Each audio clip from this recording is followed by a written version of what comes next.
Ya, tes 1, 2, 3 ya, monggo pajak. Kita mulai ya Pak An ya. Siap. Oke, Bismillah. Bismillahirrahmanirrahim. Assalamualaikum warahmatullahi wabarakatuh. Waalaikumsalam Waalaikumsalam warahmatullahi warahmatullahi wabarakatuh. Waalaikumsalam wabarakatuh. warahmatullahi wabarakatuh. Halo. Waalaikumsalam. Alhamdulillahirrahmanirrahim. Salatu wassalamu ala asyrafil anbiya'i wal mursalin wa ala alihi wa sahbihi ajma'in. Amma ba'du. Puji serta syukur kita panjatkan kehadirat Allah Subhanahu wa taala yang mana karena berkahnya dan serta karunia-Nya kita bisa hadir dan berkumpul dalam keadaan sehat walafiat dalam acara seminar hasil penelitian mahasiswa malam ini. Salawat serta salam semoga tercurah kepada Nabi Muhammad SAW karena petunjuknya, arahannya kita bisa berkecimpung di dalam dunia keilmuan untuk kita bisa mendapatkan berkah dan syafaat di akhirat nanti. Amin amin ya Allah ya Rabbal alamin. Alhamdulillah dalam acara ini saya selaku MC sekaligus moderator akan membacakan susunan acara pada hari ini dalam acara seminar hasil penelitian mahasiswa pada hari Minggu tanggal 22 Desember 2024. Yang pertama adalah pembukaan, yang kedua acara menyanyikan lagu Indonesia Raya, dilanjutkan dengan laporan ketua panitia, terus sambutan ketua program studi teknik elektro Unpam. Seharusnya dilanjutkan dengan sambutan Dekan Fakultas Teknik dan MIPA Unpam, serta dilanjutkan dengan sesi yang pertama, yaitu sesi penyampaian materi dari narasumber utama kita. Setelah itu acara foto bersama, pembacaan doa untuk sesi pertama penutupan, dan kita masuki sesi kedua, sesi paralel pemaparan materi dari pemakalah-makalah mahasiswa untuk mempresentasikan hasil penelitiannya. Oke, untuk mempersingkat waktu, kita masuk ke acara berikut, yaitu menyanyikan lagu Indonesia Raya. Pada Apaan dipersilahkan. Siap, terima kasih pajak.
Oke, silakan pajak.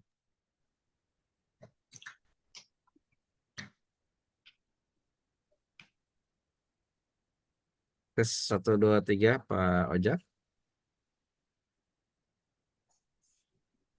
Oke, oke, terkendala sinyal teman-teman.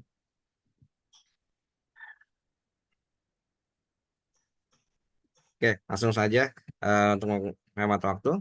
Selanjutnya adalah sesi laporan ketua panitia, yaitu saya sendiri.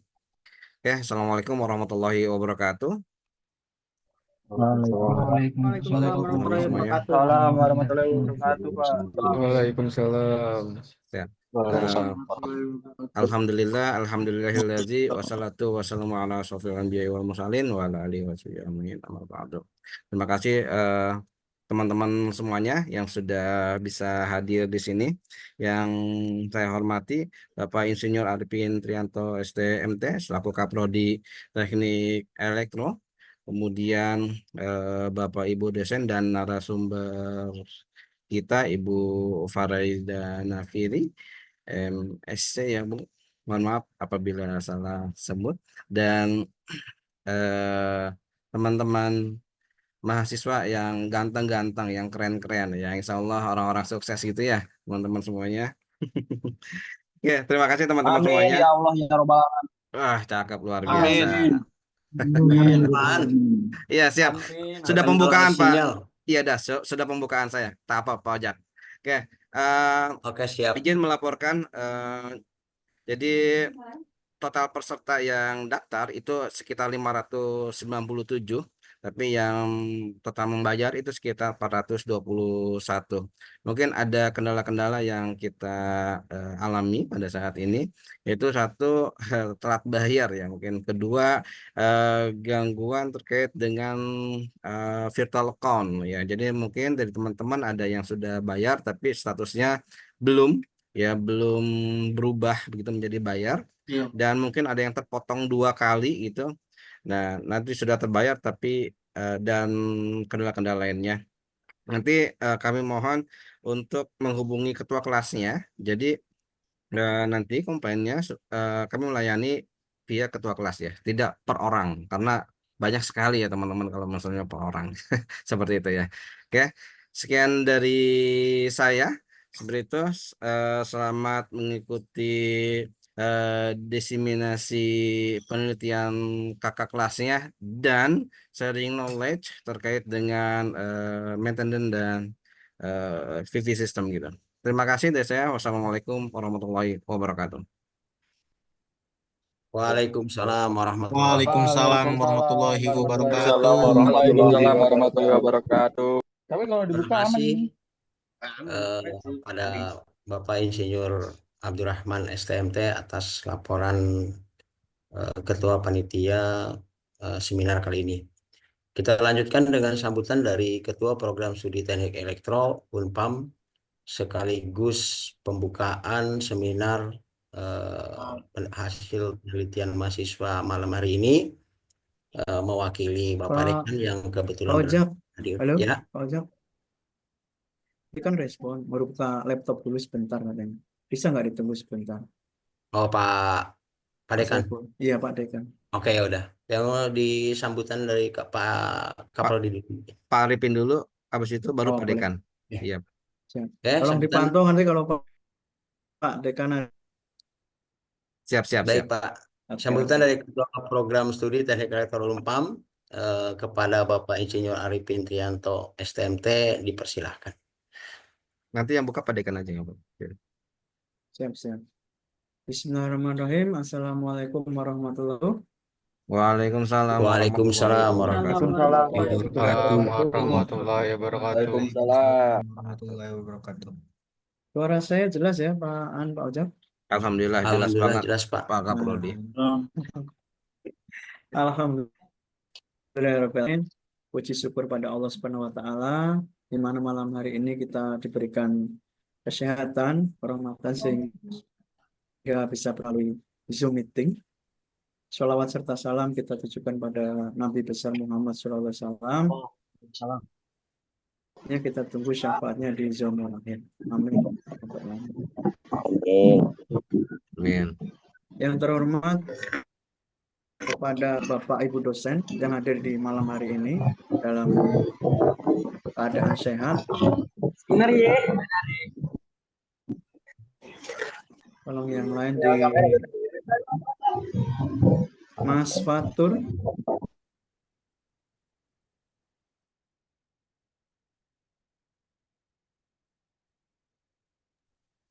Tolong yang belum berkepentingan nanti ditanya jawab paralel, silahkan nanti diskusi di sesi paralel. Oke, Mas Fatur ya. Oke, saya lanjutkan ya. Siap dilanjutkan Pak Kapoldi. Ya. Yang terhormat Bapak Ibu dosen yang hadir di malam hari ini, senantiasa membantu mahasiswa dalam seminar dan juga narasumber dosen pembimbing saya tentunya, Ibu Faraida Nafiri, ST.MSc. Beliau pakar engineer dan panel surya. Selanjutnya yang terhormat Bapak Aan dan jajaran dalam masih banyak sudah meluangkan waktu dan sangat antusias untuk melakukan seminar. Selanjutnya MC sekaligus moderator Bapak Ojak Abdul Rojak yang dari membantu Prodi untuk melaksanakan seminar dari diseminasi maupun seminar mahasiswa. Sebelum kita mulai seminar, saya ingin menyampaikan beberapa poin untuk dipahami oleh mahasiswa. Salah satunya kenapa diadakan seminar penelitian ini, tujuannya adalah untuk menyampaikan kepada adik kelas maupun kepada yang sedang proses proposal ataupun tugas akhir. Jadi dengan anggaran ini, selain ada narasumber, pemaparan materi dari preventive maintenance PV, kita akan melihat hasil karya dari adik-adik kelas kita yang masih dalam tahap proposal. Kita bisa melihat hasil karya tugas akhir mahasiswa yang dikemas dalam laporan. Harapan kita dari Prodi, naikkan dari tingkat luaran mahasiswa. Jadi tugas akhir itu tidak hanya sekedar lulus selesai, tapi harus mempunyai luaran yang bisa digunakan sebagai pengembang dari teknik elektro. Mahasiswa juga akan ada kredit poin atau KAK. KAK itu kredit aktivitas kemahasiswaan yang harus didapatkan mahasiswa dari semester 5 tahun 2022. Itu butuh kredit poin sekitar 100. Jadi pentingnya program mahasiswa yang harus dijalankan, tolong dipahami. Jika ada yang ditanyakan nanti silahkan menghubungi dosen pembimbing akademik. Itu ada di area ketua mahasiswa, di slide paling kanan, itu ada pembimbing akademik. Kalau memang ditanyakan kembali, silahkan ke Prodi. Insya Allah kita open kalau memang ada permasalahan yang belum bisa diselesaikan. Terkait dengan program KAK itu memang sangat sekarang lagi ditingkatkan. Saya mohon kepada beberapa mahasiswa mengampu perkuliahan, harap diperhatikan KAK. Selanjutnya, kita dari Prodi Teknik Elektro akan mengadakan program workshop karya ilmiah yang sifatnya continue atau berurutan nantinya. Dari semester 1, 2, 3, 4, 5 harus mengenal bagaimana tata cara penulisan. Semester 6, 7 harus mengenal apa itu luaran, bagaimana submit, bagaimana bisa publish. Nah, nanti dibantu oleh dosen bidang penelitian dan juga jangan melihat nominal harganya ataupun lamanya durasi dalam workshop, tetapi bagaimana kemampuan si mahasiswa bisa mencapai tujuan yang diharapkan. Karena dengan adanya luaran, mempermudah Mas untuk mengambil ijazah. Nah, saya informasikan ijazah di Prodi yang kakak kelas kalian itu masih ada 3 lemari diambil. Karena beberapa faktor. Salah satunya luaran. Terus salah satunya revisi. Nah, bagi masih dalam tahap proposal, diperhatikan revisi itu tidak sulit jika dikerjakan, akan sulit jika ditinggalkan. Istilahnya dikasih revisi sekali, besok nggak balik lagi begitu. Selanjutnya yang saya sampaikan ini mohon diperhatikan. Selain luaran, saya melihat beberapa kali ataupun di layar itu beberapa kali mahasiswa mengadakan bahasa kurang sopan. Nanti tolong diperbaiki ke depannya bahasa-bahasa itu yang perempuan ataupun laki-laki. Dan saya sampaikan, KAK itu akan berkurang poinnya ketika teman-teman di sini melanggar peraturan yang ada di kampus. Contohnya merokok. Merokok silahkan tetapi di luar kampus, jangan di dalam kampus. Itu nyari masalah nanti. Kedua, berpenampilan menarik. Terkadang masakan celana yang sobek atau bagaimana. Dan rambutnya gondrong. Saya sering menyita KTM, kartu tanda mahasiswa, karena memang tahun ini di Prodi ya. Jangan beranggapan Pak Arifin sekarang galak ini. Tetapi itu demi kebaikan kalian. Yang menyitung aja dari Kaprodi. Tapi kalau yang menyita dari LKA, Lembaga Kemahasiswaan, habislah nanti malahan. Jadi kita saling kerjasama Prodi Teknik Elektro. Selanjutnya kalau ada terkait dengan prestasi, tolong didukung dengan baik ya. Kita mengadakan contoh seminar anak hima dan juga KIP nanti bergabung untuk mengadakan seminar sebagai panitia seminar, dan Bapak Ibu dosen yang ada hadir di sini, teman-teman. Pak Dekan kayaknya udah masuk tadi saya lihat. Saya tidak membuka jalannya seminar, nanti Pak Dekan dari yang dan membuka. Saya menyampaikan target kami di Prodi itu ada seminar nasional ataupun internasional. Jadi harapan kami terwujud lagi, seminar teknik elektro itu akan ada lagi di auditorium. Insya Allah kita bangun bersama-sama, kita siapkan dengan matang. Insya Allah nanti ada teman-teman dari Malaysia, saya siap untuk mendukung seminar internasional. Jika teman-teman mendukung juga. Mendukungnya dari mana? Harapannya adalah bisa, nanti mohon maaf ya, yang pertanyaan insya Allah nanti ada sesi pertanyaannya. Untuk seminar itu insya Allah saya targetkan di bulan setelah Lebaran ya. Nanti Pak An tolong dicatat dengan Pak Edi bisa disampaikan. Ini yang bisa saya sampaikan terkait dengan peraturan mahasiswa. Tujuan dari seminar hari ini insya Allah dengan adanya Bu Faraidah Nafiri bisa membantu menyampaikan terkait dengan panel surya dan juga preventive maintenance-nya apa. Saya sampaikan juga di semester 1-2 kemarin saya tanya terkait dengan organisasi Prodi belum paham. Terus di Unpam itu ada panel surya 100 kW peak, itu saya nggak tahu Pak. Nanti saya ajak ke sana insya Allah. Yang ada kesempatan setiap hari kita bisa kunjungan ke lab. Itu yang saya sampaikan. Kurang lebihnya saya mohon maaf. Akhir kalam, Assalamualaikum warahmatullahi wabarakatuh. Silakan saya kembalikan ke Pak. Waalaikumsalam Waalaikumsalam warahmatullahi warahmatullahi wabarakatuh. Terima kasih.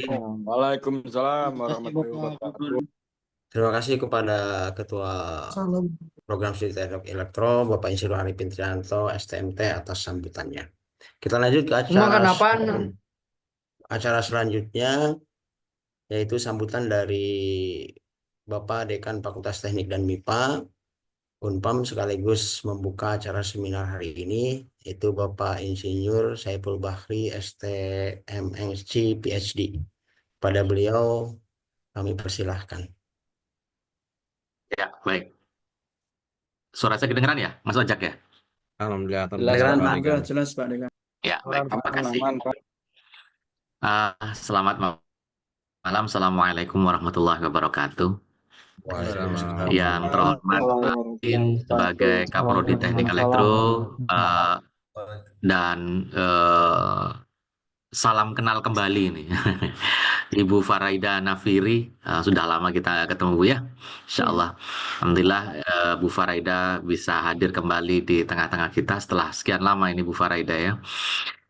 Dan juga tentunya teman-teman dosen lainnya dan terutama juga teman-teman mahasiswa yang saya cintai.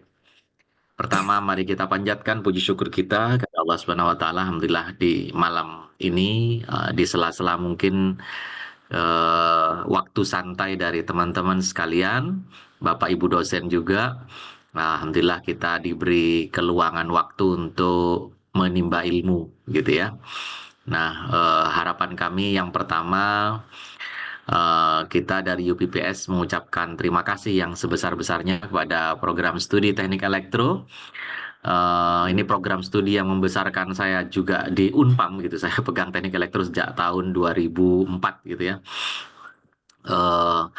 Dengan seminar dan diseminasi pengabdian kepada masyarakat di tahun ajaran Anjil 2024-2025 ini, kami dari UPPS atau dari unit pengelola program studi atau yang biasa dikenal oleh teman-teman Fakultas Teknik begitu ya, mengucapkan terima kasih atas usaha teman-teman yang seperti ini. Kemudian yang kedua tadi disampaikan oleh Pak Arifin bahwa acara ini baik itu teman-teman yang mungkin sudah lulus atau teman-teman yang akan menempuh tugas akhir atau masih belum kebayang seperti apa tugas akhir yang akan diambil nanti begitu ya, dengan topik-topik yang nanti akan disampaikan oleh teman-teman dan dimoderatori oleh dosen gitu ya. Nah, harapan kami dari UPPS, dari Fakultas Teknik, teman-teman mahasiswa baru yang baru maksudnya mau mengambil tugas akhir itu mendapatkan inspirasi di sini ya. Dan pesan kami kepada Bapak Ibu dosen juga untuk mengarahkan secara lebih serius begitu ya tugas akhir seperti apa yang kira-kira memang cocok untuk mahasiswa. Jadi teman-teman mahasiswa tidak dibiarkan bersusah payah untuk mencari topik begitu ya, tetapi topiknya diarahkan dari kompetensi Bapak Ibu sekalian masing-masing dosen. Nah, ini juga mungkin informasi bagi teman-teman sekalian. Teman-teman punya hak untuk berkonsultasi kepada setiap dosen yang ada di sini, yang ada di program studi begitu ya. Baik itu dosen pembimbing akademik yang menjadi wali dari masing-masing teman-teman di setiap kelas begitu biasanya di setiap tahunnya, ataupun kepada dosen lainnya ya. Harapan kami memang dengan arahan dan bimbingan Bapak Ibu dosen sejak dari awal teman-teman tidak ngawur gitu ya dalam bikin tugas akhir. Dan harusnya memang seperti itu. Topik-topik itu dari dosen, bukan dari mahasiswa gitu ya. Silahkan aja teman-teman komplain kepada dosennya gitu ya. Kalau misalkan ternyata teman-teman masih kebingungan dengan topik apa yang mau diambil gitu ya. Karena ya yang disampaikan tadi begitu ya. Idealnya memang tugas akhir yang dilakukan teman-teman itu ide dari penelitian yang telah dilakukan oleh dosen. Dan setiap dosen punya topik penelitian yang nantinya di breakdown kepada tugas-tugas akhir teman-teman begitu ya. Nah, di posisi itulah yang diinginkan dan sesuai dengan kompetensi teman-teman gitu ya. Jadi sekali lagi silahkan teman-teman explore itu sebaik mungkin, ngobrol dengan dosen dimanapun, termasuk juga misalkan begitu ya, ngajak dalam forum-forum tertentu, misalkan di setiap kelas bukalah forum diskusi daripada sekedar hanya nganggur begitu. Bahkan kalau saya lihat di kelas Sabtu itu sampai tiduran begitu, ada yang tidur kecapean begitu karena shift 3. Nah, manfaatkan waktu yang seluang itu gitu ya untuk berkonsultasi kepada dosen-dosen terkait gitu ya. Tanyakan pada mereka, Pak, Bu, ada nggak ya tugas akhir yang cocok untuk kami gitu ya. Atau tanyakan seperti ini, Pak, Bu, ada nggak topik penelitian Bapak Ibu semua yang sekarang sedang dikerjakan via Sintias gitu, namanya Sintias gitu ya. Itu adalah program penelitian yang wajib, portal penelitian yang wajib dilakukan oleh dosen, diikuti oleh dosen begitu, disubmit oleh dosen, dan harusnya sebanyak mungkin bisa mengajak mahasiswa ya. Jadi harapannya itu yang nanti mungkin bisa diupayakan oleh teman-teman sekalian ya. Bisa per kelas atau secara individu, bagusnya sih per kelas begitu ya. Dan banyaklah teman-teman tuh shopping ke seluruh dosen gitu ya yang ada di teknik elektro gitu ya. Dan harapannya setelah shopping banyak, begitu teman-teman bisa mengkomparasi. Oh, ini bagus. Oh, ini lebih saintifik. Dan carilah yang lebih saintifik, gitu ya, yang lebih bagus dalam hal konten keilmiahan, gitu ya. Bukan hanya sekedar membuat sesuatu, kemudian sesuatu itu jadi dan sesuatu itu terbukti, begitu. Bukan hanya seperti itu, tapi dilihat dulu ada unsur ilmiahnya enggak. Apa cukup kuat nggak unsur saintifiknya di situ, gitu ya. Ataukah ini hanya sekedar praktikal? Praktikal artinya hanya sekedar buat, gitu. Kalau hanya sekedar membuat, sekedar menjadi tukang, jadi teman-teman kurang unsur saintifiknya di situ, kurang problem solvingnya di situ, kurang kemampuan ilmiah untuk dieksplor di situ, ya. Nah, nanti teman-teman tidak mendapatkan manfaat sebanyak mungkin dari apa kuliah yang sudah ditempuh selama 4 tahun, gitu ya. Nah, itu yang kedua. Kemudian yang ketiga, teman-teman bisa lulus dengan berbagai modality, begitu ya. Bisa dari project work, bisa dari tugas akhir, ataupun ujian komprehensif, begitu. Dan tiga-tiganya sama saja. Nah, harapan kami teman-teman bisa lebih banyak di project work sebenarnya, gitu ya. Dan bisa teman-teman cicil ini mulai dari semester 5, 6, 7, 8 project work itu. Sampai nanti benar-benar bisa launching lah, katakanlah begitu. Benar bisa dibuat di semester 8 mulang gitu. Jadi nggak masalah. Teman-teman mulai kerjakan semester 5 project work yang kira-kira memang sesuai topiknya dengan teman-teman, dan memang ada dosen pembimbing yang kuat di situ dan punya fasilitas yang kuat juga, begitu ya. Nah, harapan kami juga ini buat teman-teman dosen juga dan mahasiswa, teman-teman juga nggak perlu lulus dengan tadi ya, tugas akhir itu. Dengan project work teman-teman bisa membuat paten nanti. Paten itu cukup 5 lembar aja, ya. Tidak seperti tugas akhir yang sampai berpuluh-puluh lembar, gitu ya. Jadi kalau teman-teman punya project work, pastinya di situ punya desain. Kalau teman-teman punya desain, pastinya di situ teman-teman punya suatu keunikan yang bisa diklaim sebagai pembeda dari produk-produk yang lain. Lahirlah prototipe nanti jadinya di situ ya.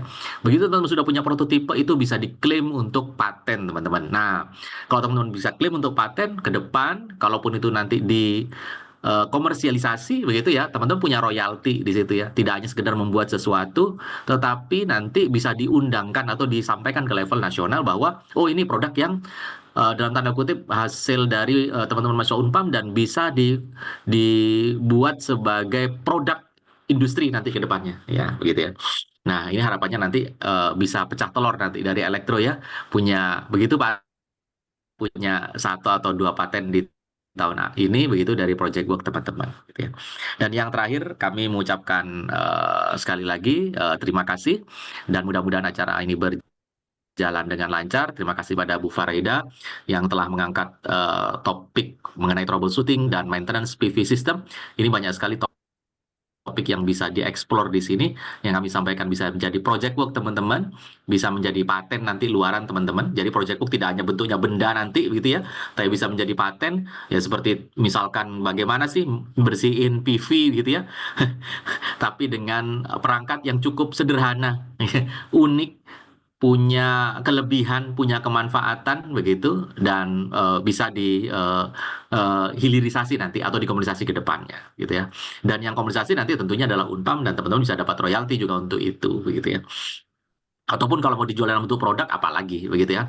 Teman-teman nanti bisa lulus, bisa bikin startup sendiri dengan produk tersebut, dan bahkan mungkin bisa berkembang menjadi unit-unit usaha atau unit-unit jasa layanan yang nanti bisa minta fasilitasi ke Unpam bagi teman-teman, begitu ya, untuk menggulirkan bisnis yang seperti ini. Silahkan, Unpam sangat terbuka untuk itu. Dan dengan mengucap Bismillahirrahmanirrahim, memohon berkah Allah Subhanahu wa Ta'ala, malam ini seminar dan diseminasi pengabdian kepada masyarakat dengan topik troubleshooting dan maintenance PV system di tanggal 22 Desember 2024 jam 20.24, dengan ini resmi kami buka. Ya, silakan tepuk tangan teman-teman. Demikian mungkin dari kami, Mas Arifin dan Bapak Ibu dosen serta teman-teman sekalian. Mudah-mudahan acara ini berjalan dengan lancar, penuh keberkahan, dan memberikan kemanfaatan bagi kita semua, dan tentunya membuat kualitas kompetensi teman-teman meningkat, dan akreditasi tentunya disampaikan oleh Pak Arifin, elektro kedepannya semakin unggul dan meningkat di level nasional. Kurang lebihnya mohon maaf. Terima kasih. Assalamualaikum warahmatullahi wabarakatuh. Waalaikumsalam Waalaikumsalam warahmatullahi wabarakatuh. Warahmatullahi wabarakatuh. Waalaikumsalam warahmatullahi wabarakatuh. Terima kasih pada Bapak Dekan Fakultas Teknik dan MIPA atas arahan dan sambutannya. Kita sebelum lanjut ke sesi pertama yaitu penyampaian materi dari narasumber, mungkin sebaiknya kita foto bersama dulu ya Pak An ya. Oke, siap. Terima kasih Pak Ojak. Ya, Oke, mumpung Pak Assalamualaikum. Dekannya masih hadir. Siap. Oke, terima kasih. Teman-teman semuanya dimohon untuk on cam bagi yang tidak bermasalah kameranya begitu. Siap, di sini ada sekitar 19 slide. Dimohon teman-teman untuk on cam buka kameranya. Kita akan foto bersama gitu ya. Ada Mas Desri Sonu ya di atas bantal yang nyaman ya. Begitu. Mas Raihan, stop sharing ya Mas. Oke, sip. Dan teman-teman semuanya. Oh, luar biasa nih.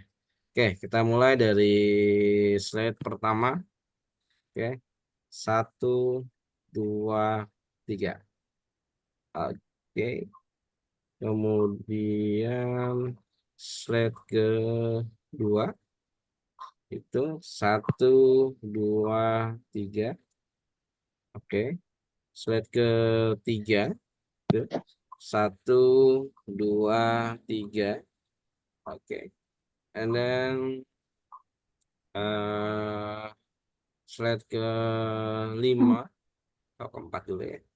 Oke, keempat 1, 2, 3. Oke. Kemudian slide kelima 1, 2, 3. And then slide ke-6. Oke. 1, 2, 3. Oke. And then slide ke-7. 1, 2, 3. And then slide ke-8. 1, 2, 3. Kemudian slide ke-9. 1, 2, 3. Kemudian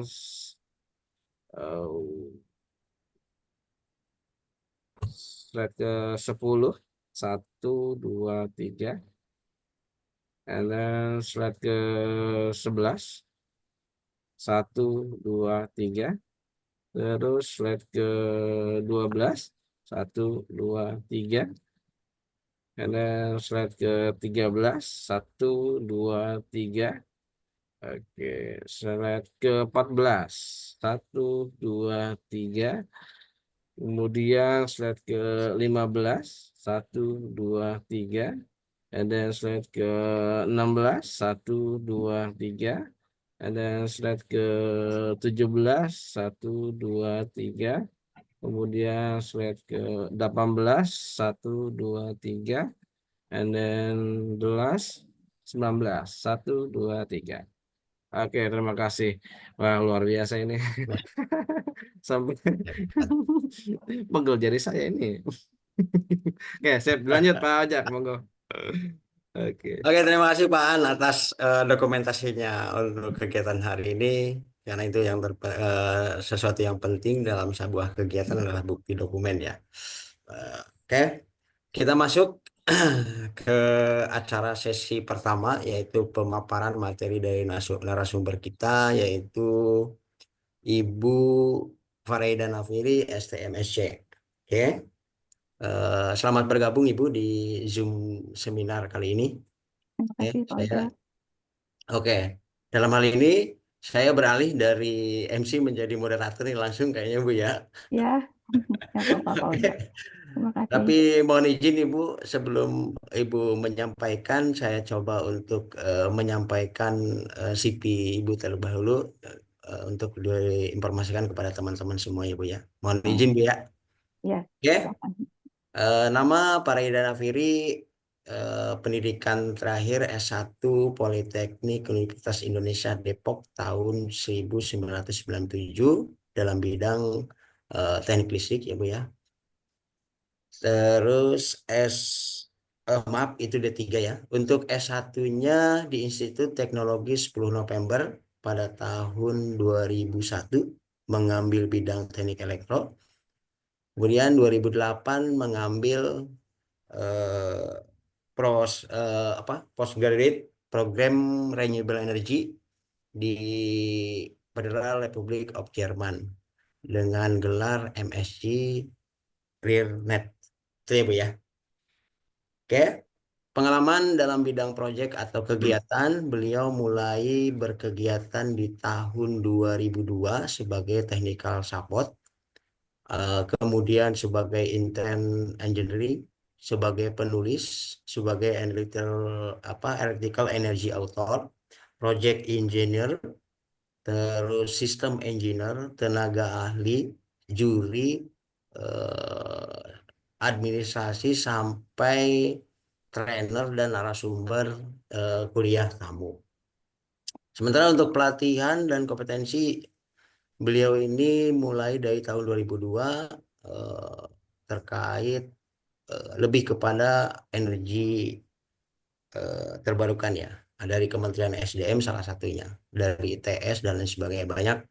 Makanya alhamdulillah beliau berkesempatan atau beliau meluangkan waktu untuk bisa berbagi dengan kita mahasiswa-mahasiswa teknik elektro khususnya pada hari ini bagaimana topik terkait troubleshooting dan maintenance VP system. Ini Bu ya.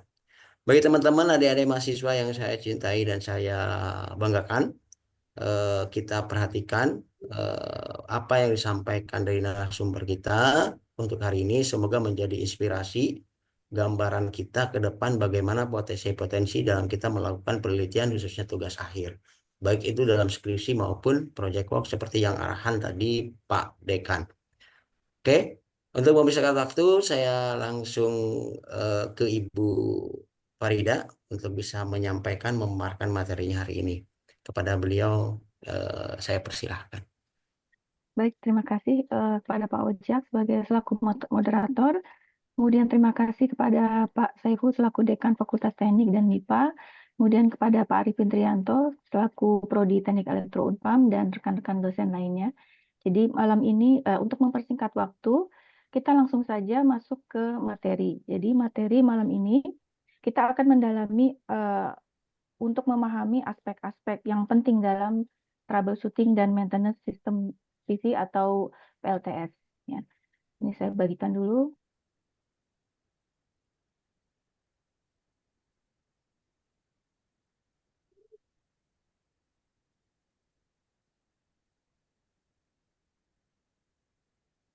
Baik, kita langsung saja ya untuk menghemat waktu supaya target waktu kita tercapai. Nah, hari ini, malam ini ya, kita membahas tentang troubleshooting dan maintenance yang umum, yang biasa dilakukan oleh praktisi-praktisi di lapangan. Ya. Nah, apa saja yang kita bahas dalam hal ini? Pertama, kita harus mengetahui dulu konfigurasi umum, ya, kemudian seperti apa monitoring system, kemudian kita mempelajari modul fotovoltaik, ya, kemudian komponen-komponen lain seperti combiner box, solar charge controller, inverter jaringan, baterai, panel distribusi DC, inverter baterai, dan panel distribusi AC. Ini semua adalah komponen utama pada suatu sistem PLTS. Nah, jadi beberapa rujukan ini memang harus berdasarkan ketentuan yang baku, dan saya mengambil ketentuan yang dikeluarkan oleh Kementerian ISDM. Nah, seperti apa konfigurasinya? Ya, konfigurasi itu ada beberapa sistem yang harus kita pelajari. Pertama, ya, kalau kita bicara konfigurasi berdasarkan sistem tegangan dan arus, maka PLTS itu memiliki dua jenis sistem, ada sistem DC dan sistem AC. Ya, kalau sistem DC itu artinya memang sistemnya dari awal sampai akhir itu sistemnya DC. Sementara kalau sistem AC berarti awal sistem DC bisa kita pakai untuk sistem AC. Ya, apakah masih dipakai? Dua-duanya masih, ya, cuman skalanya saja yang berbeda. Seperti sistem DC. Sistem DC memang tidak umum kita pakai, tapi penting ada untuk kebutuhan-kebutuhan tertentu. Ya, misalkan sistem solar home system yang merupakan program pemerintah sampai ke saat ini, nah itu merupakan sistem DC. Kemudian PJU atau penerangan jalan umum, atau untuk catu daya tower BTS, ya, dan sebagainya. Kemudian sistem AC ini adalah sistem yang umum kita bisa lihat di mana saja, ya, baik di rumah kita maupun di perkotaan atau pedesaan. Ya. Dan umumnya sistem AC ini adalah sistem yang untuk satu daya skala besar. Ya. Entah dia yang terpusat standalone atau terpusat on-grid, atau juga yang hibrida. Kemudian berdasarkan interkoneksi, ya, berdasarkan interkoneksi ini ada dua jenis, ya. Jadi semua ini istilah-istilah ini adalah kita untuk familiar istilah-istilah yang dilakukan oleh para praktisi di lapangan. Jadi istilah-istilahnya apa saja, ya seperti tadi sistem AC dan DC. Kemudian berdasarkan interkoneksi itu ada yang disebut dengan off-grid dan on-grid. Nah, off-grid ini berarti dia stand-alone tanpa PLN, tanpa jaringan listrik. Ya. Diutamakan dengan storage system atau sistem penyimpanan dan tanpa penambahan sumber energi. Ya, nanti kita bahas yang hybrid. Kemudian kapan sistem itu disebut on-grid? Disebut on-grid jika memang sistem PLTS-nya terhubung dengan PLN, ya, dan tidak terdapat sistem penyimpanan baterai dan tanpa penambahan sumber energi lain. Nah, kemudian ada yang dinamakan dengan hybrid atau hibrida. Nah, keduanya ini memiliki sistem bisa dimasukkan dalam kategori hibrida. Jika off-grid hibrida atau hybrid off-grid, dia tidak terhubung PLN dan bisa dikombinasikan dengan sumber energi lain. Ya, kita pahami dulu istilah off-grid dan on-grid. Ya, on-grid berarti terhubung ke jaringan listrik PLN, off-grid berarti terputus. Nah, untuk on-grid, kita sebut hybrid jika dia terhubung PLN, kemudian terdapat sistem penyimpanan dan bisa dikombinasikan dengan sumber energi lain, baik sumber EBT atau misalkan dengan diesel genset. Yang berdasarkan posisi mounting, nah ini kalau kita lihat sambil jalan gitu, kita lihat ada yang ditaruh di atas atap. Nah ini kita namakan dengan PLTS rooftop atau atap surya atap, ya. Kemudian ada yang ground mounted, itu berarti yang umum, ya, yang menggunakan lahan tanah. Nah, dua-duanya dipakai berdasarkan kebutuhan. Jika kita tidak memiliki lahan yang cukup, kita bisa memanfaatkan atap. Ya, cuman ingat bahwa struktur penopangnya tidak sama dengan yang di atas permukaan tanah. Ya, ada struktur penopangnya itu desainnya sendiri, ya, kemudian lebih rumit karena banyak sekali yang harus dipertimbangkan untuk pemasangan rooftop. Nah, tadi saya bilang ada sistem yang dinamakan dengan hybrid. Nah, hybrid itu berarti menggabungkan atau mengkombinasikan sistem PLTS dengan yang lain. Bisa dengan PLN, asal dia terhubung dengan baterai, atau dengan sumber lain. Nah, dalam ini contohnya yang digambar di sini adalah contoh stand-alone PV diesel hybrid system. Ya, artinya ini adalah PLTS yang berdiri sendiri tanpa PLN, tapi dihibrid atau dikombinasikan dengan diesel genset. Ya. Nah, kemudian yang paling umum dalam pemasangan PLTS, ya, itu ada dua jenis dan ini harus kita pahami. Karena ini yang umum, mungkin teman-teman ada yang pernah pasang, tapi tidak bisa membedakan ini DC coupling atau AC coupling. Nah, ini umum ya, DC coupling. DC coupling adalah sistem di mana fokusnya ada di penyimpanan energi baterai.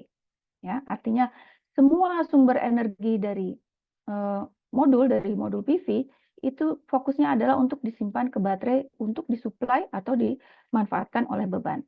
Nah, sementara yang AC coupling ini secara independen masing-masing mensuplai sendiri-sendiri, ya. Tapi keluarannya AC. Artinya modul fotovoltaik itu langsung dikonversikan ke AC, langsung dipakai beban, ya. Baterai pun demikian dengan inverternya sendiri langsung dikonversikan ke AC untuk langsung dipakai beban. Ya. Apakah ini tidak bisa untuk penyimpanan? Jelas bisa. Ya. Makanya di sini untuk baterai inverternya itu menggunakan bidirectional, artinya dua arah. Kalau misalkan modul, jadi ini sumber utamanya adalah PV. Baterai hanya sebagai buffer, ya istilahnya hanya untuk menyokong saja. Kalau misalkan kalau misalkan energi dari PV-nya surplus, artinya lebih atau cukup beban mendapati energi, maka sisanya bisa langsung disimpan atau disuplai ke baterai. Ya. Nah, kita masuk ke monitoring system. Jadi monitoring system ini adalah awal yang kita bahas di sini. Pentingnya adanya monitoring system. Ya, namanya monitoring berarti kita mengawasi, memantau, kemudian mengumpulkan data ya untuk mengetahui kondisi suatu sistem dan mencegah jika terjadi kegagalan pada sistem. Kapan dilakukan ini? Mohon maaf itu ada yang coret-coret ya. Ini dilakukan ya setelah sistem berjalan atau setelah commissioning atau setelah serah terima.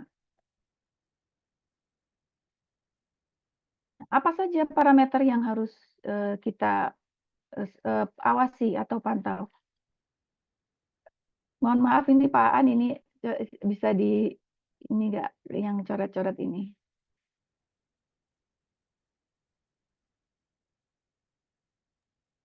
Itu yang nyoret-nyoret.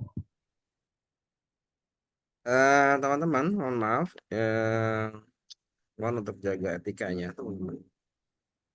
Tolong dihapus. Ya, Langsung saya lanjutkan lagi ya Pak ya. Iya, langsung aja. Oke. Apa saja yang harus kita pantau? Pertama adalah produksi daya ya, yang dihasilkan oleh PV. Kemudian energi harian yang bisa dihasilkan oleh PV. Kemudian tegangan dari PV, arus dari PV. Ya, kemudian kinerjanya inverter dengan lihat efisiensinya. Kemudian juga berapa radiasi atau iradiasi matahari, ya, intensitas matahari yang diterima. Suhu, nah, karena suhu ini akan mempengaruhi kinerja semua sistem, semua komponen dalam satu sistem ini. Kemudian juga baterai, kita perhatikan tegangannya, kemudian tegangan SOC-nya, dan seperti apa konsumsi bebannya. Ada dua metode monitoring sistem ya. Jadi kita bisa memonitor secara langsung di lapangan atau on-site, atau kita bisa juga melakukan pemantauan jarak jauh ya atau wireless. Nah, keduanya ini bisa dilakukan dengan syarat dan ketentuan berlaku ya. Kalau on-site monitoring system ini biasanya dilakukan praktisi biasanya ini ya entah 1 bulan atau 3 bulan sekali setelah sistem itu running atau berjalan. Sementara kalau pemantauan jarak jauh atau remote monitoring system ini bisa kapan saja kita pantau ya. Cuman untuk tindakan mungkin kita tidak bisa langsung melakukan kecuali kita berada di lapangan ketika terjadi masalah. Ya. On-site monitoring system ini adalah kita turun langsung ke lapangan, kemudian memastikan bahwa kondisi pembangkit itu beroperasi sesuai prosedur. Ya. Dan pengawasan ini meliputi pengawasan fisiknya ya, dan kelistrikannya. Nah, jenis tindakan apa saja? Yang pertama, ada tindakan preventif, ada tindakan reaktif. Kalau preventif berarti kita melihat, kita mengawasi secara visual dulu, ya. Kemudian apa yang bisa dibersihkan, kita cek kabelnya. Tapi kalau reaktif berarti ini sudah ada, contohnya misalkan kabelnya harus diganti, MCB-nya harus diganti, mungkin modulnya juga harus diganti, atau ada perangkat rusak lainnya. Nah, metode inspeksi yang dibutuhkan dalam pelaporan ya, karena ini memang harus dilakukan. Namanya monitoring system, outputnya adalah laporan. Karena dari laporan itu kemudian kita bisa menganalisa, ya. Kemudian kita bisa membuat langkah berikutnya. Ya. Kita bisa membuat daftar gangguan yang sering terjadi dan kemudian kita mencari solusi dari masalah-masalah yang sering terjadi. Nah, visual berarti kita awalnya ngecek dulu nih permukaan panel surya, ya. Kemudian melihat kondisi panel, kondisi baterai, cek kabel, cek tanda bahaya dan sebagainya. Kemudian yang kelistrikan kita cek ya dari panel surya ini outputnya bagaimana, kondisi tegangannya masih sesuai atau tidak, ya. Kemudian kondisi tegangan arus yang masuk ke inverter, kondisi baterai. Kemudian kita juga mengecek insulasi kabel. ya.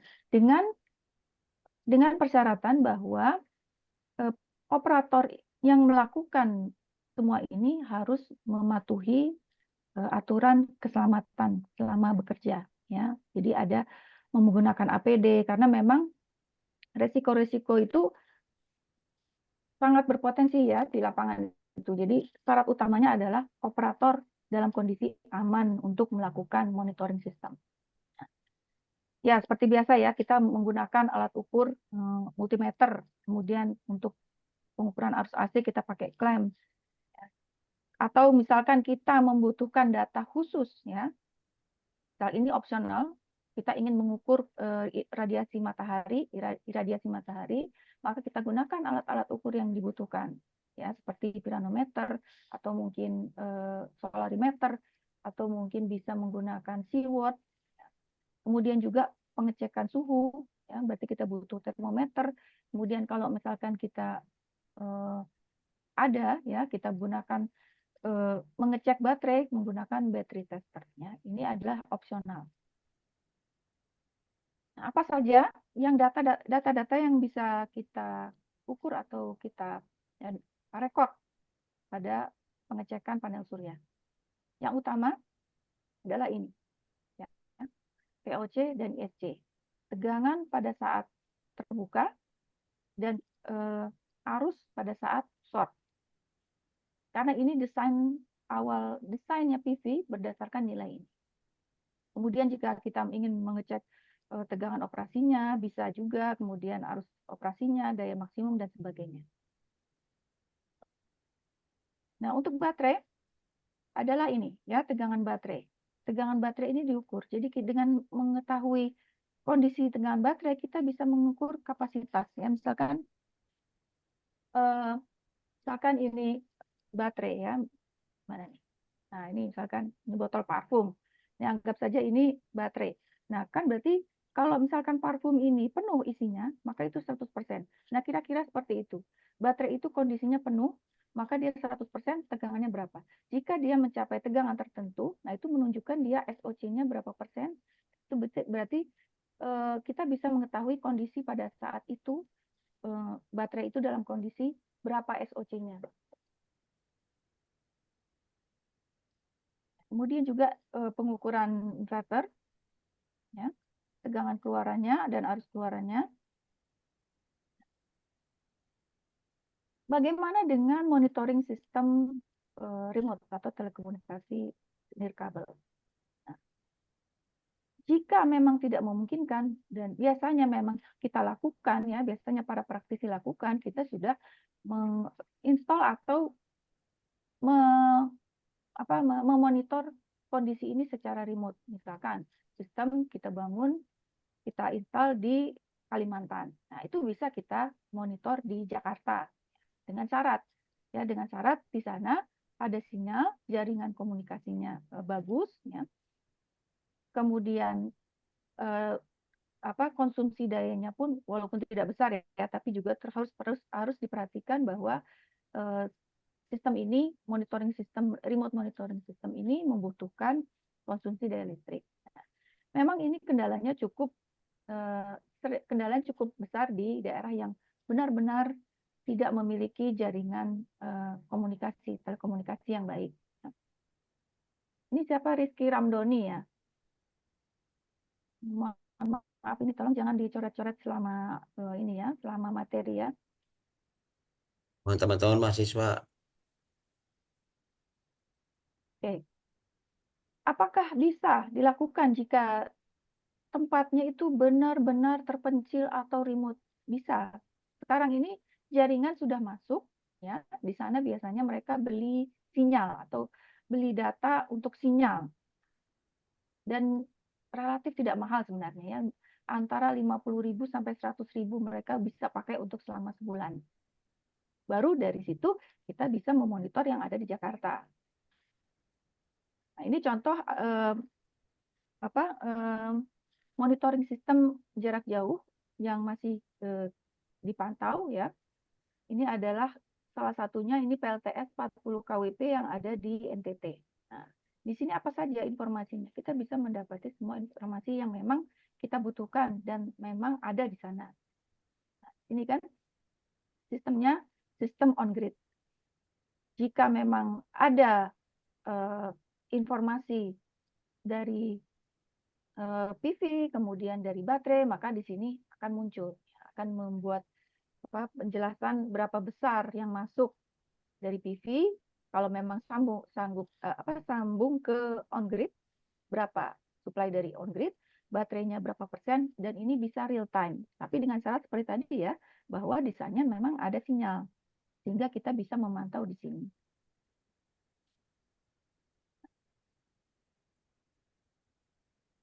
Nah, apa saja dalam DC coupling ataupun AC coupling yang harus kita pantau atau parameter pengukuran apa saja? Iradiasi, temperatur PV, ya, tegangan keluaran modul fotovoltaik dan sebagainya. Ya, arus keluaran, tegangan keluaran, temperatur baterai, tegangan baterai, temperatur ruangan baterai, semua ini sebenarnya sebaiknya semua ini ada, ya, informasi ini bisa kita dapati dalam pemeriksaan rutin. Begitu juga yang AC coupling. Ya, apa saja yang harus ada atau data apa saja yang bisa kita ambil. Oke, kita masuk ke rangkaian modul fotovoltaik. Ada faktor-faktor yang mempengaruhi keluaran modul. Nah, modul ini ya, kalau kita bicara tentang modul ini sebenarnya secara pabrikan adalah bagian yang paling robust atau paling kuat dan umur teknisnya paling panjang. Karena memang didesain supaya tidak terjadi gangguan apa-apa dari luar terhadap bagian dalam PV. Ya. Asal itu PV tidak ada retak, ya, kemudian tidak ada shading, ya, seperti ini. Tidak ada shading, kemudian tidak ada retak, maka sebenarnya PV ini bisa kita anggap tidak ada perawatan khusus atau tidak ada kerusakan yang signifikan. Kecuali tadi ada bayangan benda atau shading, nanti kita akan bahas. Ya. Apa saja faktornya yang mempengaruhi keluaran? Ya adalah sinar matahari atau radiasinya. Ya, kita sebut dengan iradiasi atau iradians. Dengan besaran adalah intensitas daya yang jatuh pada permukaan PV per meter persegi. Nah, itu kita sebut dengan iradiasi matahari atau intensitas daya matahari. Kemudian kemiringan modul. Sebenarnya kalau di Indonesia, karena kita punya keistimewaan, kita berada di cincin khatulistiwa, kemiringan modul itu tidak terlalu berpengaruh. Ya, tidak terlalu mempengaruhi. Cuman tetap harus miring. Kenapa? Karena modul itu butuh self cleaning supaya dia bisa membersihkan sendiri. Ketika kena hujan, ya, nah itu dia bisa membersihkan diri. Tapi tetap ya, sebaiknya memang dimiringkan. Kemudian jika ada bayangan benda, tidak boleh ada satupun bayangan yang jatuh ke permukaan PV. Kemudian penumpukan debu dan kenaikan temperatur modul. Karena suhu modul ini berbanding lurus dengan tegangan outputnya. Kemudian pada pelaksanaannya, kita dalam menentukan jarak antar array itu juga tidak boleh tanpa perhitungan. Paling enggak ya, perhitungan kasarnya ya, rule of thumb-nya, rasio tinggi dengan jarak antar modul ini harus 1:2. Ya. Kenapa? Karena ya, di sini ada penjelasannya. Oke, nanti kita yang ini dulu. Ya, jadi jika tingginya sekian, maka jaraknya adalah 2 kali dari tinggi. Kemudian pemeriksaan rutin, kita harus memeriksa jika terjadi PV yang rusak akibat fabrikasi yang buruk. Ya. Dan ini harus diganti selama masa garansi. Ya, sebaiknya memang kita perhatikan sebelum masa garansi itu habis, kita lakukan terus pengecekan. Karena selama masa garansi biasanya kita bisa mendapatkan yang baru. Ya. Kemudian mengidentifikasi apabila terjadi keretakan. Ini contohnya ya, jika terjadi snail track pada panel seperti seperti retak-retak tapi bukan dari luar, itu biasanya karena pabrikan yang jelek ya dari dalam, sehingga itu bisa membuat snail track atau bentuknya tuh kayak jejak siput. Nah, itu sebenarnya kayak retak. Jadi pada waktu tertentu itu bisa menyebabkan keretakan dari dalam atau kerusakan dari dalam.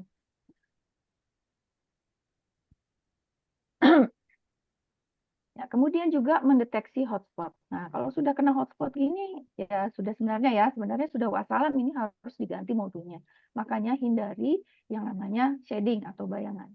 Sekecil apapun, karena hotspot itu ya, artinya kalau misalkan si salah satu selnya yang ada di dalam PV itu terkena bayangan, berarti dia tidak bereaksi ketika terjadi radiasi.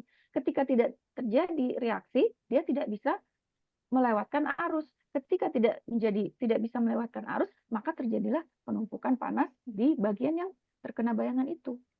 Sehingga bisa menyebabkan satu selnya rusak terbakar.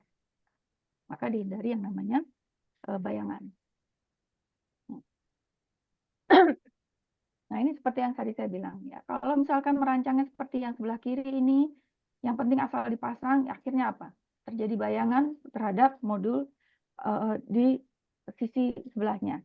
Ya, ini tidak boleh. Kemudian yang sebelah kanan tingginya pun tidak memadai. Padahal peraturannya itu adalah tidak boleh ada tumbuhan di atas atau tumbuhan yang bisa tumbuh tinggi di permukaan di mana kita pasang PV. Ya, kemudian di sini juga sirkulasi udara atau aliran udara di bawah modul jadi lebih banyak ya, atau lebih panas di bawah itu. Ini lagi contohnya yang bisa menyebabkan hotspot yang sebelah kiri karena ada bayangan dari bangunan, kemudian yang sebelah kanan ada bayangan dari pohon, dari tiang, mungkin dari bangunan yang lain ya. Nah, ini dihindari yang seperti ini. Jadi istilahnya tidak approve gitu. Nah, bagaimana kalau kita ingin memeriksa secara rutin dengan menggunakan termograf ya?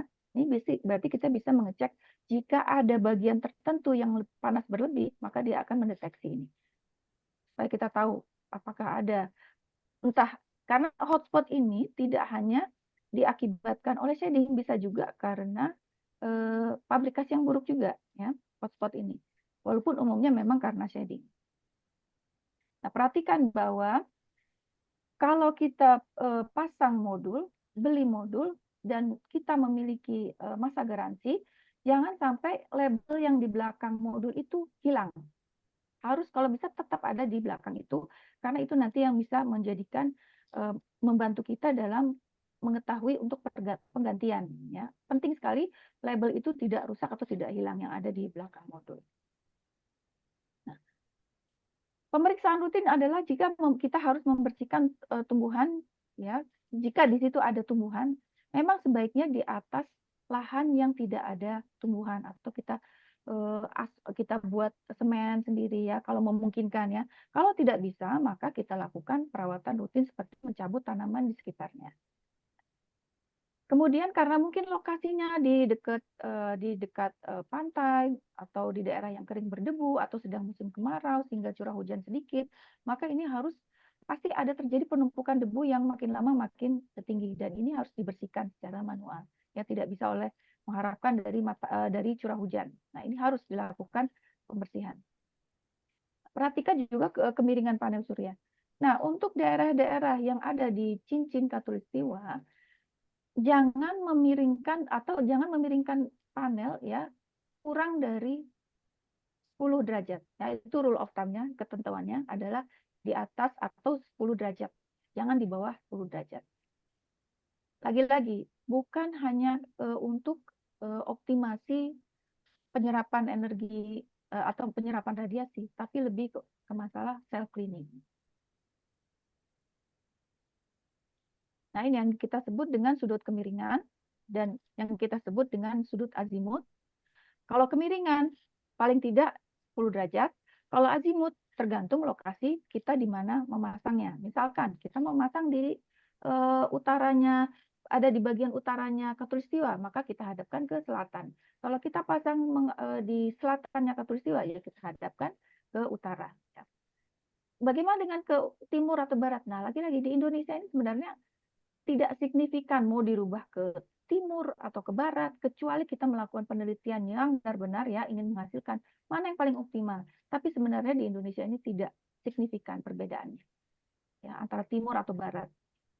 Nah, ini topiknya beda lagi ya, masalah timur atau barat ini sebenarnya menarik tapi bisa dibahas tempat lain. Pemeriksaan rutin dengan mengganti modul surya jika terjadi kerusakan. Nah, perhatikan ini gambar. Yang kanan ini jelas modulnya ini beragam dan ini banyak terjadi di lapangan ya, mungkin karena budget. Dan ini tidak approve dan ini sebenarnya tidak disarankan dan bisa membahayakan sistem. Kenapa?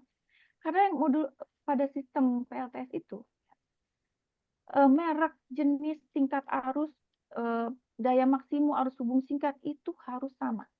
Karena karakter pada saat fabrikasi itu mereka sudah dibuat untuk bisa bekerja satu sama lain, interkoneksi dengan satu sama lain. Sementara kalau berbeda begini, ya mungkin ini nggak apa-apa ini mungkin bisa dipakai toh ISC-nya mendekati, VOC-nya juga mendekati. Nanti pada saat sistemnya running dia akan mencari tegangan dan arus yang paling rendah, ya. Sehingga dia akan beroperasi pada PV yang kualitasnya paling rendah, bukan yang paling tinggi. Ya. Dan ini bisa menyebabkan membingungkan dan ini bisa membingungkan kerja dengan inverter. Inverter akan bingung yang mana yang mau dipakai. Jadi tetap diusahakan dengan merek, jenis, tingkat arus dan tegangan yang sama. Kemudian memasang dengan struktur penopang yang baik. Ya, jangan sampai strukturnya tidak standar yang dikeluarkan, bahannya tidak standar, korosif, ya. Kemudian memeriksa kondisi kabel dan koneksinya, ya. Kemudian memperbaiki, mengganti jika ada tanda-tanda kerusakan. Nah, ini contoh yang buruk yang sebelah kanan, bahwa peletakan kabel itu sembarangan aja, menggantung, tidak diletakkan secara rapi di dalam kabel tray. Ya. Apakah ada? Ada, banyak. Yang sebelah kanan ini banyak dilakukan. Ya. Dan ini tidak boleh seperti ini. Ya. Terutama untuk menjaga kabel dari gangguan dari luar, kemudian untuk estetik kerapihan dan untuk pengecekan juga ini akan membingungkan seperti ini. Ya. Memastikan, kemudian ini yang sebelah kanan juga ya, kabel ini tidak dilindungi sehingga terpapar sinar matahari. Ya. Dan ini terlalu tegang, terlalu stres, kemudian terpapar sinar matahari, lama-lama itu istilahnya bisa getas ya, sehingga membahayakan sistem. Kalau yang bagus berarti dengan menutupi kabel yang terpapar oleh matahari ke dalam konduit sehingga kabel juga aman ya, umur teknisnya juga panjang. Kemudian yang kanan ini ya, ini juga tidak boleh seperti ini. Kalau pakai kabel tunggal ya pakai kabel tunggal. Kenapa di sini pakai kabel ganda? Nah, terus kemudian dipotong. Ini berbahaya ini ya. Jadi perhatikan setiap detail dari strukturnya, kemudian pemasangan kabelnya, kerapihannya itu diperhatikan. Begitu juga untuk penopangnya. Memang yang bagus itu yang kokoh, yang kuat. Kemudian yang lebar. Supaya apa? Supaya dia tahan dengan berjalannya waktu, penopangnya tetap pada tempatnya dan kuat. Ya. Tapi ini kan seperti ini ya, ini terjadi korosi. Nah, ini berarti tidak sesuai ini baut angkurnya nih. Harus digantikan dengan baut yang sejenis galvanis ya, bisa yang tanpa ini tidak menimbulkan korosi. Nah, yang kiri ini memang terjadi kerusakan tapi bisa diselesaikan dengan merapikan lagi. Nah, yang penting struktur penopangnya itu kuat, bagus sehingga dia tidak suatu saat istilahnya tuh goyang atau rusak, jadi membahayakan strukturnya. Mana ya? Ada apa, Haris? Apaan dia mod, Pak? Oke, Bu. Lanjut, Bu. Ya, oke. Perhatikan dalam mematikan dan menyalakan sistem. Ya. Jangan pernah memutuskan hubungan modul PV jika terbebani. Ya, ini adalah SOP yang biasanya untuk operator atau pemula, ya, karena mereka pikir, oh, sistem dimatikan, berarti PV-nya dimatikan. Jangan. Nah, kalau dia masih dalam posisi terbebani, maka tidak boleh mematikan PV. Kalau menyalakan, ya, pertama dalam keadaan belum terpasang sama atau belum terkoneksi, maka yang pertama dinyalakan adalah dari PV.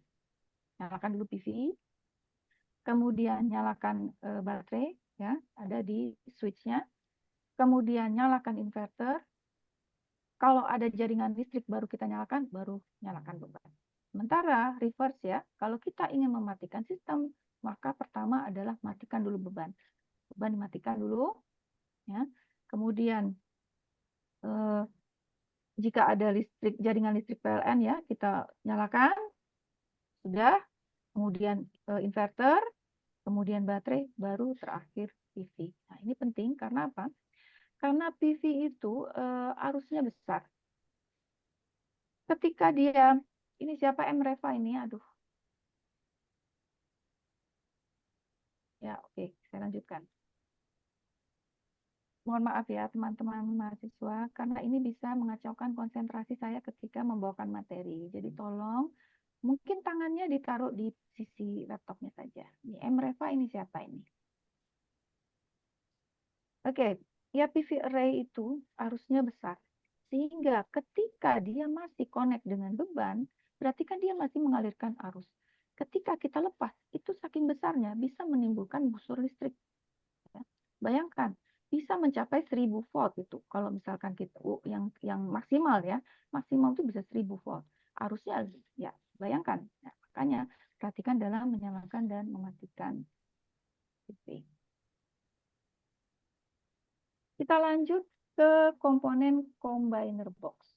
Nah, kita sebagian mungkin sudah paham itu combiner box itu apa. Ya, combiner box adalah kotak yang mengkombinasikan string PV atau array PV ke dalam satu keluaran. Nanti dia keluarnya satu. Jadi digabungkan. Jadi kalau misalkan sistem itu di seri ada berapa seri, kemudian misalkan ada 4 seri, ya. 4 seri, kemudian kita paralelkan, nah semuanya masuk ke combiner box. Kita combine di sini, ya, sehingga nanti keluarannya hanya satu. Apa saja di sini bagian-bagiannya? Ada perangkat proteksi string, ya, dari arus berlebih. Kemudian ini bagian. Kemudian ada bus bar, ya, untuk menyatukan bagian-bagian DC yang masuk sini, ya, positif dan negatifnya. Kemudian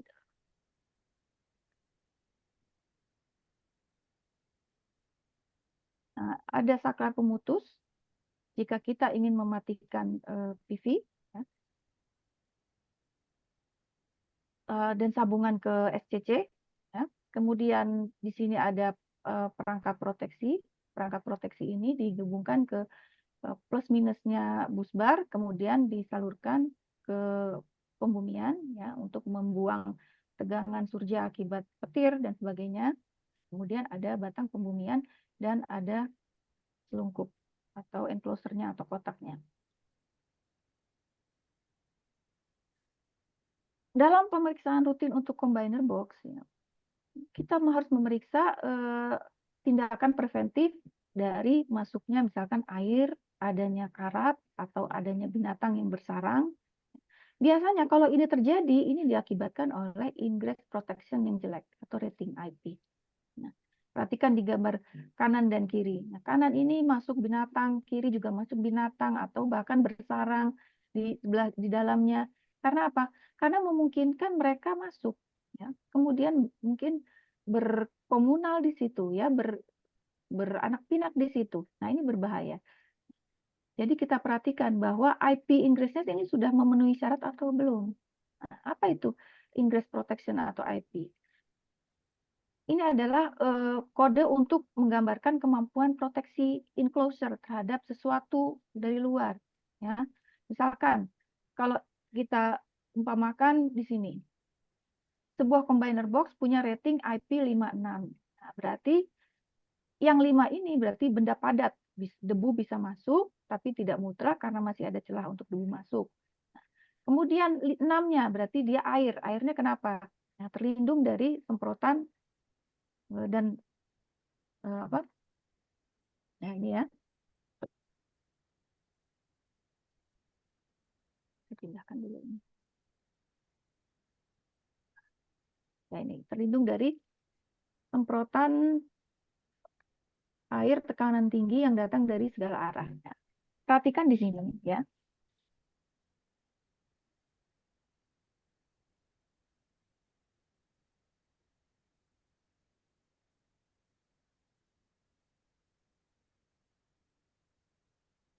Menutup ventilasi udara yang diselungkup pelindung dengan segel karet ya untuk meningkatkan rating IP. Contohnya ini di gambar. Kalau kita tidak pasang segel ya itu air binatang bisa masuk. Ini membahayakan, sebenarnya lebih membahayakan koneksi, kemudian bisa bersifat korosif. Kemudian nah, seperti ini juga nih ya, yang kanan ini nggak pakai glen kabel ya, seperti yang sebelah kiri, sehingga bisa melukai kabel. Ini berbahaya. Tidak ada glen kabel, harus dipasang glen kabel yang kedap ya. Jadi dia khusus untuk kabel khusus, jadi dia mengisolasi dari luar dan dia mencengkram kabel dan tidak memungkinkan adanya sesuatu yang masuk karena ada kabel itu, dan juga tidak membahayakan kabel dari goresan ya, kerusakan kabel. Menyediakan kartu pembuangan atau pernafasan untuk mengurangi kondensasi jika kita menggunakan IP rating yang tinggi seperti di atas 65 ini bagus ya. Ini bagus jika kita menggunakan IP rating di atas 65. Kemudian juga kita perhatikan di sini ya. Nah, yang sebelah kanan ini tidak ada glen kabel, merusak isolasi kabel. Ya, bandingkan dengan yang kiri, ya glen kabelnya disesuaikan dengan jumlah string yang masuk. Kalau stringnya ada 4, berarti glen kabel 4. Nah, ini, jadi berarti kita merancang combiner box-nya sendiri. Ya, itu termasuk dalam perancangan ketika kita merancang suatu sistem PLTS, berapa yang masuk, maka kita harus ngecek ini combiner box-nya desainnya seperti apa. Kemudian perangkat proteksi.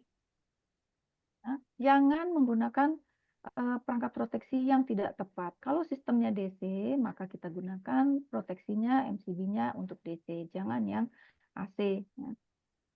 Seperti yang sebelah kanan ini. Karena kalau DC dengan rating tegangan 1000 DC itu memang sudah disesuaikan dengan tegangan DC yang sedemikian besar. Beda dengan yang untuk AC-nya, tidak boleh ya. Ketika terjadi gangguan, ya kita temukan dulu gangguannya dari mana. Sebelum kita mengatasi sumber gangguan ya. Setelah kita tahu masalahnya, baru kita menghidupkan kembali MCB atau mengganti sekring. Jadi kita tahu dulu masalahnya apa, ya kita matikan. Kalau memang kita sudah tahu masalahnya, kemudian kalau memang harus diganti ya diganti. Ya. Tapi sebelum kita temukan gangguannya, jangan sampai sistem ini kita nyalakan dulu sampai kita tahu, kita menemukan solusinya ketika terjadi gangguan. Perhatikan juga jika ada yang terbakar atau MCB yang trip. Nah, ini dicari apa penyebabnya MCB trip ini. Ya.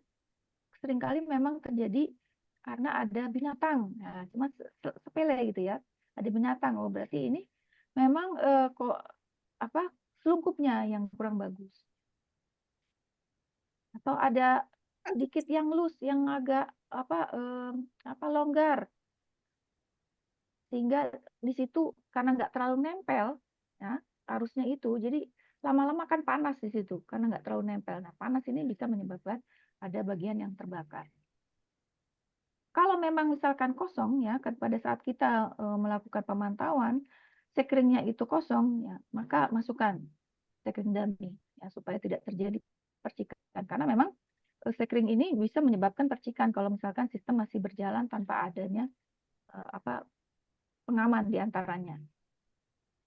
Nah, cadangannya, usahakan kita memiliki cadangannya. Ini penting. Dalam suku cadang, MCB yang bisa berpotensi terjadi kerusakan, maka kita harus punya spare-nya. Minimal 20% dari jumlah yang terpasang. Ya, ini 20% perhitungannya kira-kira.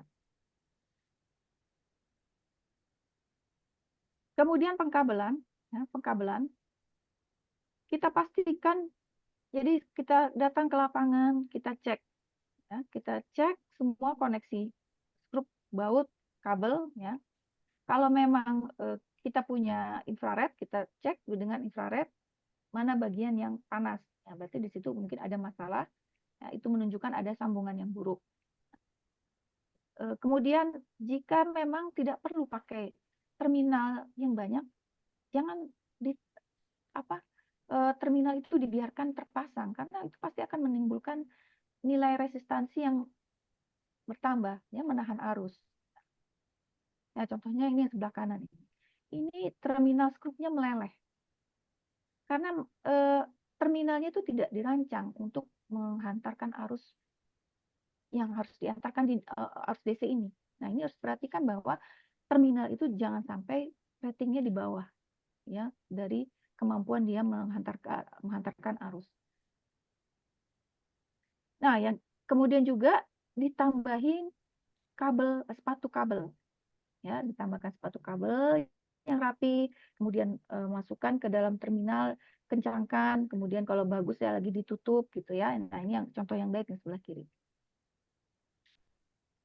Memastikan semua krup, nah ini seperti yang tadi ya, ada tanda-tanda kerusakan atau terbakar, MCB yang terbakar, mungkin disebabkan oleh sambungan kabel yang longgar, sehingga menyebabkan panas berlebih. Nah, makanya kita penting untuk ngecek sambungan kabel. Kemudian, ya karena pada saat crimping yang melakukan banyak tangan, sehingga tidak ahli, sehingga crimpingnya buruk, nah ini kan berbahaya untuk operator. Nah, perhatikan dalam melakukan pekerjaan lapangan ini harus benar-benar yang tangan-tangan yang terampil dalam melakukan bagian-bagian tertentu. Siapa yang bisa melakukan crimping yang baik, ya, dan sebagainya. Gini, yang seperti ini juga bahaya ini ya. Pekabelan ini bisa sampai terjadi korosi seperti ini. Ini karena kelembapan ini sudah jelas ya. Atau ada kondensasi di dalam kotak enclosure-nya, atau terjadi air yang masuk nih. Ini kan sudah tidak bisa lagi mengalirkan arus, atau mungkin sama sekali tidak bisa, ya, tidak efektif, tidak optimal dalam mengalirkan arus. Jelas kalau korosi bukan hanya menaikkan nilai hambatan, tapi sudah benar-benar menghambat arus. Ya. Oke, kita lanjutkan, masih banyak ya solar. Sekarang kita masuk ke SCC atau Solar Charge Controller. SCC ini dihubungkan dari SCC ini adalah fungsinya untuk mengendalikan penyimpanan energi ke baterai atau charging baterai. Ya. Charging baterai ini dilakukan oleh PV. Cuman dia didesain untuk bisa menyesuaikan tegangan DC dari PV ke baterai supaya tidak terjadi overcharge. Ya. Kemudian juga dilengkapi dengan MPPT atau Maximum Power Point Tracker. Jadi dia bisa mencari nilai daya yang paling tinggi dari scanning tegangan dan arus baterai. Kemudian juga dia fungsinya untuk bisa memblokir arus balik jika tiba-tiba beban itu habis, ya, beban itu dilepas, ya, baterai kemudian mengalirkan ke PV. Nah, ini bisa untuk melindungi PV. Mohon maaf Bu, waktunya mungkin bisa Nah, iya. Ya, oh ya. Kalau gitu saya ini ya. Maaf ya Bu ya. Ya, apa-apa. Kita langsung ke ini aja bagian yang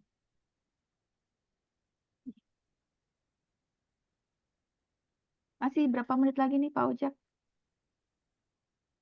9.30 itu sudah dengan tanya jawab Bu ya. 9.30. Oke, berarti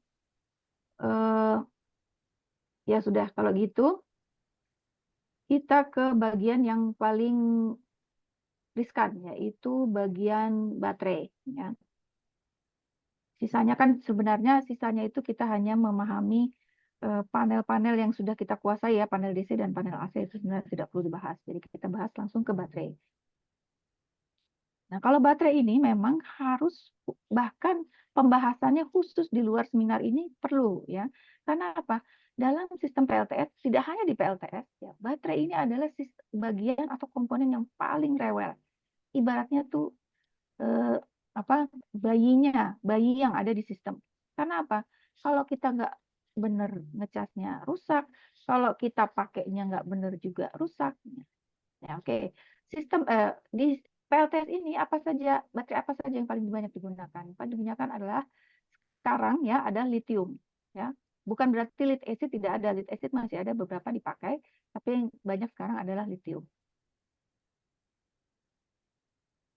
Ini adalah istilah-istilahnya dalam baterai. Ya. Kemudian faktor apa saja yang mempengaruhi umur pakai dan kapasitas baterai? Ya, pertama ada pengambilan isinya atau deep of discharge, kemudian suhu ruangannya, kemudian swallow discharge, jadi udah tinggal dikit tapi tetap dipakai, kemudian arus pelepasannya dan pengaturan tegangan pengisian. Ya. Untuk mencegah korosi, ya, baterai itu harus diisi penuh sebulan sekali. Bisa dengan memutus beban hingga terisi penuh. Ya, ini dilakukan secara rutin. Jika memang tidak sering terpakai, nah ini harus dilakukan secara rutin. Kemudian menghindari penyimpanan terlalu lama. Karena apa? Karena walaupun baterai tidak dipakai, ya dia akan melepaskan atau melakukan self discharge. Jadi muatan terbuang secara perlahan. Yang padahal nggak terhubung ke beban, tapi dia pelan-pelan mengeluarkan, habis lama-lama. Ini rusak. Ya. Kemudian menghindari kontak langsung dengan terminal baterai, ya, dengan kontak langsung antara terminal baterai dengan tembaga konduktor. Perhatikan juga kondisi terminal. Nah ini contohnya kalau yang ada yang flooded, yang menggunakan cairan. Ini saudara Deka ini, tolong dihapus ya. Nah, ini ada kebocoran cairan. Nah, ini bahaya ya. Ini kebocoran bahan kimia. Bahan kimianya masih aktif dan ini bisa keluar. Nah, ini sifatnya asam sulfat ini bersifat korosif dan berbahaya untuk operator. Nah, perhatikan di sini. Nah, ini tidak boleh dilakukan. Ketika bocor malah dikasih kantong plastik supaya menutup katup. Ini bisa menyebabkan tekanan berlebih dan merusak baterai, atau pada kondisi yang terburuk ya pernah terjadi kebakaran akibat baterai meledak. Ya, saya lupa lokasinya, tapi pernah terjadi benar-benar meledak kabelnya. Baterainya. Katup baterai yang rusak akan mudah mengeluarkan sebagian gas. Nah, jadi perhatikan jika ada katup baterai, perbaiki.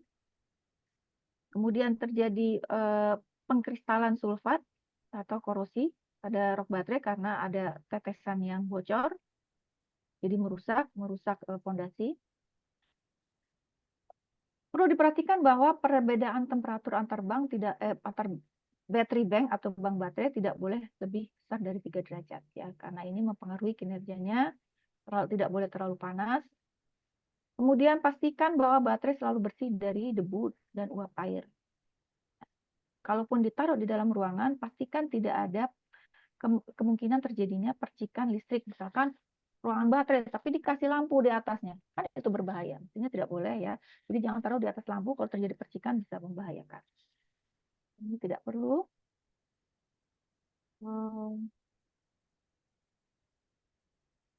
Ya, saya rasa yang utama sudah saya jelaskan. Sisanya ini informasi ini saya buat cukup bisa memenuhi rasa penasaran peserta, karena saya buat banyak, nanti tinggal dibaca sisanya. Oke. Ya. Siap Ibu. Oke. Mohon maaf Ibu karena Nggak keterbatasan apa-apa. waktu. Kembali ke Pak Ojak ini. Oke, Sesi terima kasih berikutnya. Bu atas pemaparannya yang cukup luar biasa, mungkin ya karena hanya waktu dan timingnya yang butuh panjang sebetulnya. Iya. Butuh panjang ya. Yang jelas yang penting bagi teman-teman semua mungkin bisa diambil hikmahnya, poin-poin dari seluruhnya itu, bagaimana poin-poin itu menjadi sebuah ide skripsi, ide project work, membangun apa namanya sebuah sistem berdasarkan orientasi energi baru terbarukan, dalam hal ini sistem fotovoltaik ya Bu ya. Ya, Di betul. depan saya nggak bisa banyak meresum sebetulnya karena waktu juga. Jadi lebih kepada mungkin ada satu atau dua pertanyaan dari teman-teman yang berfokus kepada tema yang dibahas, mungkin satu atau dua ya karena waktu. Ya. Monggo teman-teman, barangkali. Izin Pak, Eh, izin Pak, Bu. Monggo ya, langsung Pak langsung aja, jangan Mardiansah, di chat ya. langsung aja, langsung. Monggo. Monggo. Eh, Perkenalkan saya Mardiansah, semester 2, Bapak, Ibu. Ya. Sebelumnya terima kasih kepada Pak Kaprodi sama Pak Ketua Pelaksana, Pak Arifin, Pak Abdurrahman, sama Pak Dekan, Pak Saiful Bahri, MC Pak Ojak, dan pemaparan materi dari Ibu Farida. Terima kasih atas penjelasannya. Langsung saja saya izin bertanya. Ketika tadi kan bicaranya shading ya, Bu, atau enggak itu bayangan ya. Bagaimana penentuan itu ketika di sekelilingnya gedung yang tinggi-tinggi nih, misalkan kita gedung 7 lantai, 6 lantai, tapi pengen menggunakan panel solar gitu. Nah, sedangkan intensitas cahaya kita tuh ketutup nih dari gedung-gedung tinggi tersebut gitu. Nah, peletakannya itu gimana? Tadi kan untuk contohnya kan hanya di ruang-ruang terbuka ya, di atas permukaan tanah, di kawasan terbuka luas. Bagaimana peletakan? Tadi juga Ibu sempat menyampaikan approval gitu. Satu itu. Kedua, untuk perawatan, maintenance itu apakah harus memang orang yang tersertifikasi khusus yang memang bidang effortnya tentang pengetahuan panel surya, atau memang engineering biasa harus ngikutin pendidikan yang sesuai prosedur yang udah bicaranya itu bisa mengetahui analisa sampai pun troubleshooting sampai ke maintenance, bagaimana menjaga merawat untuk keberlangsungan peralatan yang dimiliki di panel surya tersebut, karena untuk mengetahui lifetime baterai, cacat enggaknya pabrikasi, perlu checklist atau enggak ke depannya, itu perlu sertifikasi khusus engineering gedung sendiri, atau dari memang perusahaan yang effortnya itu datang kunjungan berapa 3 bulan sekali atau gimana tuh, Bu? Itu aja sih dari saya. Terima kasih. Assalamualaikum warahmatullahi wabarakatuh. Waalaikumsalam warahmatullahi wabarakatuh. Oke Bu, ya terkait shading sama skill kompetensi preventifnya Bu ya. Ya. Oke, siapa Mas Mardiansyah ya. Jadi untuk peletakan modul PV, saran untuk di perkotaan ya, yang urban itu memang sekarang sudah umum, sistemnya adalah rooftop, ada di atap. Nah, kalau di atap ini berarti memang pemasangannya khusus, ya, tekniknya khusus, modulnya struktur penopangnya khusus. Nah, biasanya ini dilakukan oleh tenaga-tenaga ahli yang khusus untuk gedung-gedung yang tinggi, ya. Jadi misalkan Anda pengen memasang, nah Anda harus mengikuti pelatihan dulu untuk memasang sesuatu di atas gedung, ada pelatihannya. Karena memang itu menyangkut dengan standar keamanan, ya, keamanan. Nah, kalau memang tidak memungkinkan, ya tadi bisa dipasang di tempat yang terkena bayangan, tapi dengan syarat Anda yakinkan dulu atau pastikan dulu bahwa shadingnya ini sudah jelas ya, ada penurunan kapasitas, itu sudah pasti. Kalau misalkan di matahari bersinar di jam-jam tertentu, itu tertutup dari gedung sebelahnya atau bangunan sebelahnya atau apa, itu pasti ada penurunan kapasitas. Nah, itu kan sebenarnya rugi ya. Asal tidak terjadi hotspot. Nah, pastikan tidak terjadi hotspot atau tidak berpotensi menimbulkan hotspot.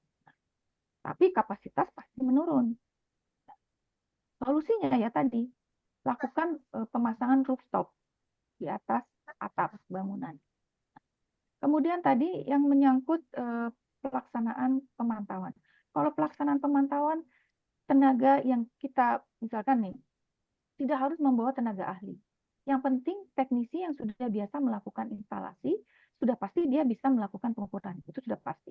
Ya. Tinggal diinstruksikan apa yang harus diambil, apa yang harus didokumentasi, itu semua dilakukan oleh teknisi yang biasa yang sudah memasang, tidak perlu tenaga ahli.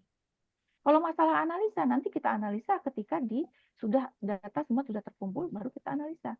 Gitu.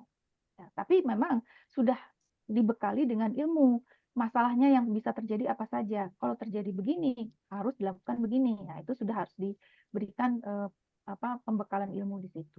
Ya, jadi tidak perlu orang yang bersertifikasi. Bagaimana? Sudah terjawab Sudah atau? cukup, Ibu ya? Ya, Oh, siap. Makasih, Ibu. ya sama-sama. Oke.